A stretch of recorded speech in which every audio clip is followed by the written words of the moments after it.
I want to say thank you to KiwiCo for sponsoring today's video. More on them in a bit. Something I've noticed over the 18 years I've been a homemaker is that caring for my home, keeping it tidy, keeping from scratch meals on the table, staying on top of laundry and decluttering is possible and doable as long as we're home. Sometimes though, our schedule is a little bit busier than that.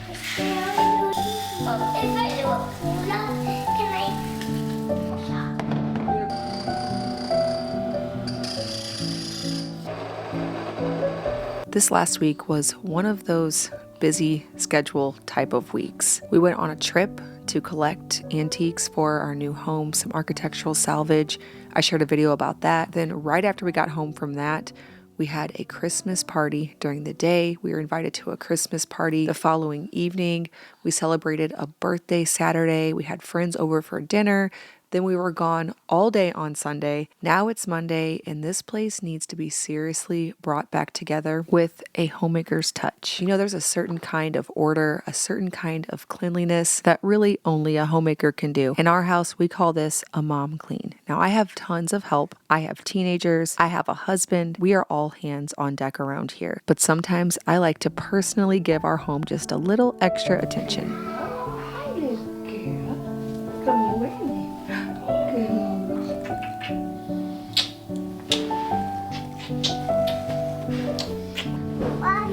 Huh? You don't know? Can I do this one?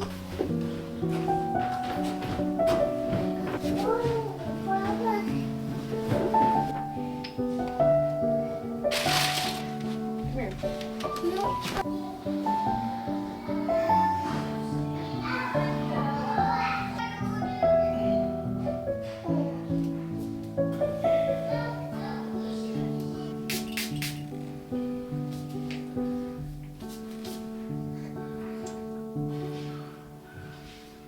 The first things I like to do when it's a Monday morning and I'm feeling like we're not really ready for the week ahead, everything feels a little bit chaotic. I know the first thing I need to tend to is the food. I need to make sure that we are well stocked. I need to make sure that we have options to cook throughout the week so that's not a source of frustration, a stopping point where we have to figure out what are we going to eat. That's something that's going to happen 3 times a day, every single day, all week long. Out in the freezer, we keep plenty of meat stocked. Right now we have some venison because it is deer season here in Missouri, or that just ended, and we do have a deer out there in the freezer. We also order beef in bulk, pork in bulk, even chicken. I order all of that from my sister Ashley. She actually just started a YouTube channel. If you haven't checked her out, it's called New Hartford Farm Co. She shares how she is managing a farm with 2 children to care for. I also keep a pantry stocked with baking essentials, things like bulk wheat berries, bulk sugar, rice, beans, canned tomatoes, seasonings. If I have plenty of things to cook, if we are well stocked with things that don't go bad, so I don't have to worry about buying too much, then there's always something to eat, even if I have neglected to plan anything, which is always the case for me.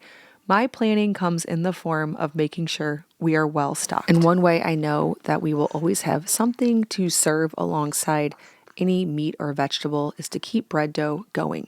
Now, we were gone most of the day yesterday, but in between church and heading out to all the other activities we were doing for the day, I mixed up some quick bread dough because I knew that Monday would be a bit of a catch-up day, and it's always good to have some bread. I did a couple stretch and folds before we headed back out for the day, and then before bed last night, I shaped it and got it into the fridge. I added raisins to one of the loaves and left one of them just plain. I really truly want to dispel the myth that bread takes a ton of time. It takes being home all the time, because to me, it's one of the easiest things to mix up in the kitchen. It doesn't require any special tools, just a bowl in your hands, and you don't have to get a whole bunch of dishes dirty. It's hardly any hands-on time, but it makes me feel so prepared when I have bread. I know today that one of the things I want to accomplish is cleaning out the refrigerator of all the various leftovers that we've accumulated in the last 5 or 6 days. And one way that I make a leftover smorgasbord type of day a bit more exciting is by having bread. That also helps if there aren't quite enough leftovers but you also don't want to fill the refrigerator up with a lot of new food that you're cooking. I use bread to kind of fill in the gaps on something like that. I don't love the refrigerator in our current house. In our last house, we had a French door refrigerator where the whole top was refrigerator space and the bottom was just a drawer for freezer stuff. Because we keep all of our bulk meat in a separate freezer, I don't need a whole lot of freezer space in my kitchen. I don't mind heading out to the freezer to pick up the things that I need for the week. I really only need a small freezer, but what I need a ton of, and if you're a large family mom or even a mom that just cooks a lot, is refrigerator space. I am constantly lacking for it in this house. So it's really important that I clear out all of the leftovers before cooking something new or something gets lost in the back. I can't fit things in. We also are a family that sources raw milk from a local farm, so that takes up a ton of space. I have to be very strategic at the beginning of a week to make sure that we get through our leftovers and we don't waste any food. And that's something we get through on a regular basis. So in the spirit of staying on top of things this week, I am just going right into making more bread. We almost can't have too much bread here in our home, and if for some reason we did, I like to make French toast for breakfast. It's a super easy breakfast. My starter needs to be fed. I'm already feeling a bit more prepared for the week, but I have some more work to do. Although it isn't officially winter, as far as the calendar goes, it definitely feels like it. We've been getting more snow here this month than probably several years in the past, and I'm sure a lot of you are too. And the kids love to get bundled up and go play in the snow, but sometimes they want to spend some cozy time indoors too, and that's why we love KiwiCo. KiwiCo offers STEAM activities, science, technology, engineering, art, and math that really engage their brains, but they're also super fun too. So I can feel good knowing that it's educational, hands-on learning opportunities, but also they get so excited when they come in the mail. I love that KiwiCo has lines for all ages. So there's the Panda Crate, which are research-backed activities for babies that engage all 5 senses. Our middle boys really enjoy the Kiwi Crate. Those are for ages 6 to 9. They introduce kids to how the world works through science and art projects. There's the Tinker Crate for cool hands-on experiments and engineering builds, as well as the Eureka Crate where they can build practical engineering and science projects. The Atlas Crate where they explore a new country and culture and geography. We really love that one as well. I love that in the KiwiCo crates, there's everything they need to complete the activity. So you don't have to go around your house looking for things. They can dig in and get started right away. Each one also comes with a booklet so you can explore deeper and further, getting as much out of each KiwiCo crate as possible. With a large family, we can also get a few kids going on one at a time. It allows them an opportunity to work together as a team. No matter what, every crate is designed to spark hands-on discovery and give kids the joy of making their own fun. They build skills over time like robotics, engineering, art techniques. There's something for every age and interest. It's a great way to keep kids learning through the winter and off the screens. There's no commitment, you can cancel at any time. KiwiCo crates make the perfect holiday gift. If you want to give your kids the joy of creating this season, use my code FARMHOUSE for 50% off your first crate for ages 3+. For the Panda Crate, you'll receive 20% off your first Panda Crate at kiwico.com/farmhouseyt. I will also leave it linked down in the description box below.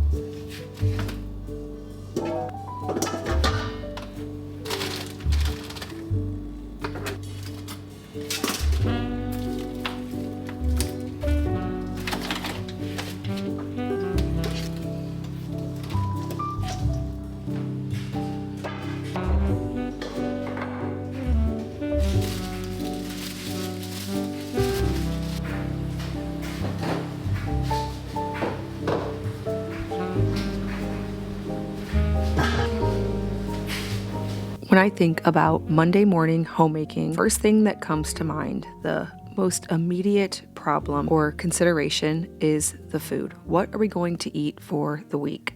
This usually leads me out to our freezer where I grab a whole bunch of meat. I usually put it in a big bowl or a 9x13 dish in the refrigerator. Now today I'm going to sit it on our drain board so that some of it can get a head start on thawing. It takes forever in the fridge. So sometimes I like to give it a little boost and then put it in the fridge after it's partially thawed. Now that is not actually recommended, but it's something that I have been doing for years. Some of it I will leave out right now so that we can have it for lunch and dinner.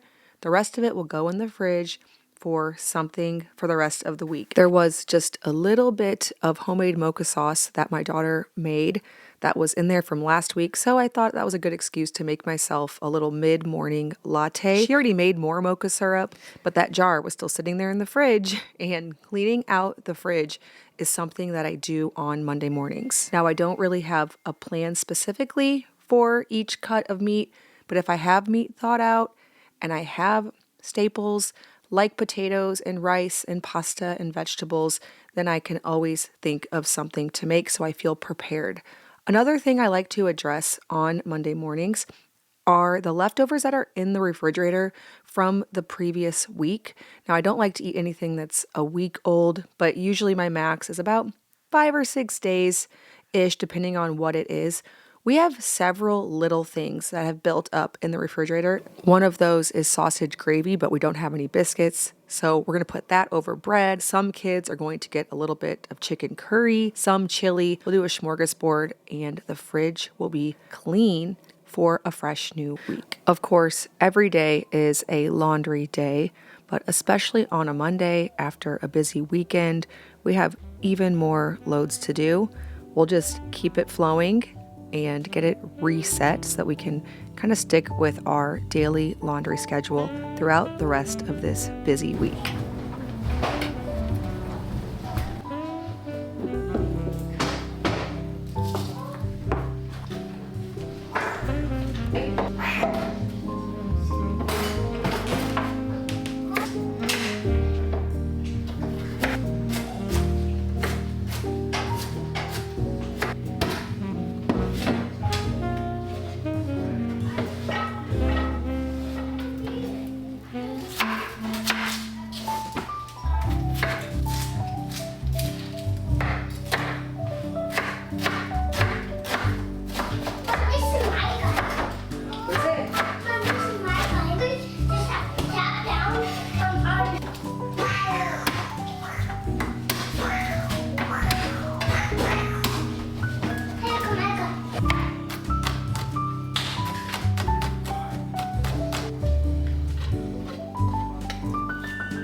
It is deer season here in Missouri, which for the men in our area is about the most exciting week, several weeks, depending on what type of hunting method you choose, of the entire year. So we now have a freezer full of venison. I am making the sweet potato shepherd's pie recipe that's over on my blog, farmhouseonboone.com. Only I am doing ground venison instead of ground beef. We actually have a brand new post coming out that has a roundup of all the ground beef recipes over on the website, and ground venison can be substituted for any of them. So if you also have a freezer full of venison or even ground beef, we love ground beef around here because it thaws so quickly in hot water. These will be some great recipes for you to try out. Luke dealt with the processing of the deer. Normally when it comes to beef and pork, I have a saved cut order at the butcher, but he took the venison up there. And so pro tip that I told him now, I really prefer 1 pound packages because even though we do always use more than 2 pounds at each meal, I prefer them in the 1 pound packaging because they thaw so much more quickly And if you want to be able to pull together a dinner very last minute and you didn't think about it ahead of time, pulling a pound of ground beef, sausage, or venison out of the freezer and putting it in a bowl of hot water will allow you to get dinner on the table faster. The same comes for if you do prepare ahead and you do want to thaw meat out in the refrigerator, it still thaws more quickly when it's in the 1 pound packaging. I also prefer it that way because if I want to make 3 pounds, because right now our family is a 3 pound family, we're not quite a 4 pound family, but we're definitely more than 2, I can customize the amount that I want. Another reason that I like it that way, sometimes I like to mix and match. So 1 pound of ground beef, 1 pound of venison, maybe add a little sausage in there to give it a little bit more flavor. I have a little bit more flexibility when it comes to the 1 pound packaging. So if you're ordering a whole hog or a side of beef, that is what I have learned over the years is more convenient for me. In an effort to continue to clear out the refrigerator and make it more ready for the week ahead, I am making a gallon of yogurt in my Instant Pot. This way, when we get new fresh milk, there will be very little of the old milk to deal with. Now, we get 7 gallons a week. Sometimes we go through it all, no problem. If we are out of the house more and we don't consume as much, I rely on things like yogurt and kefir.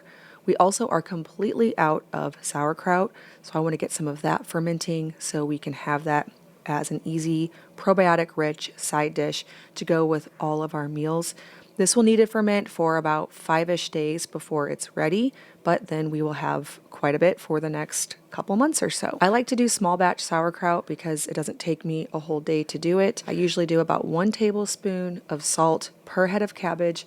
I just cut it by hand so I don't have to get out the food processor or anything. Pack it very, very tightly into jars to fully submerge the cabbage below the brine so that no oxygen has a chance to get in and cause any bacteria or mold. And I'll just leave it right here on the counter with a folded up cabbage leaf on top and a fermenting lid.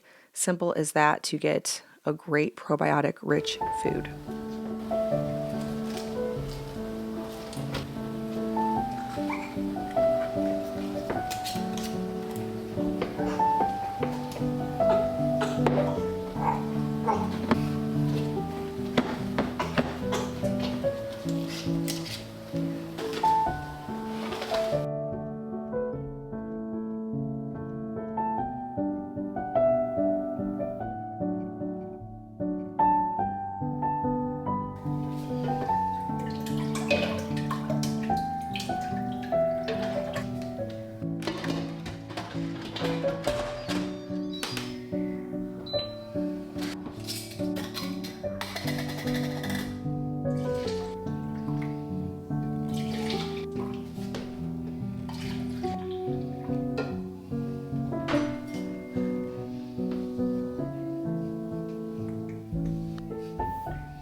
Since we are out of the house so much over the weekend, we have quite a bit of milk before our next milk delivery, so I am restocking our Ninja Creamy containers.